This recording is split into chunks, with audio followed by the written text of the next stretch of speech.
Last night we paid tribute to NBN's original weatherman Des Hart, who pioneered using sliding screens to present the weather information. In the mid-80s, Nat Jeffrey took over from Des and stayed in the role for 17 years.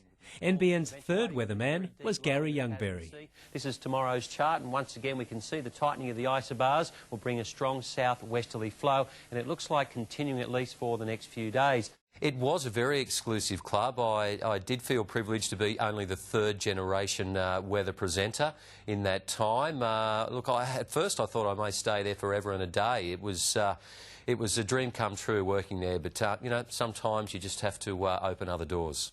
Gary left to become Channel 9's weather presenter in Brisbane, and stepping into the role as the fourth presenter was Gavin Morris. The northwesterly winds getting gusty again ahead of another succession of fronts. 1, 2, 3 just slamming into the southeast. Warm ahead of it, cold behind it, snow again down to low levels. Gav says it was a small hardcover book and a visit to his school by a real TV weatherman that inspired him.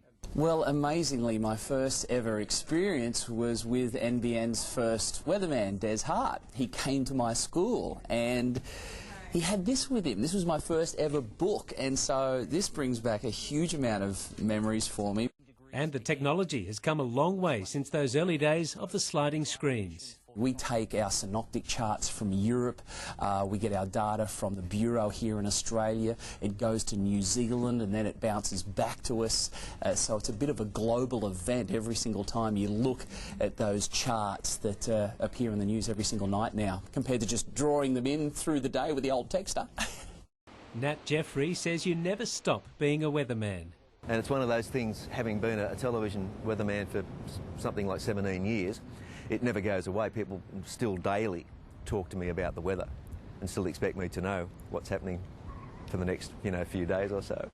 But the last word goes to NBN's original gentleman of weather, Des Hart. So those showers should be isolated and be gone by morning time, and this will be followed by a fine, pleasant autumnal day. We trust it's a restful night for you and look forward to your company at this time tomorrow night. Good night to you now.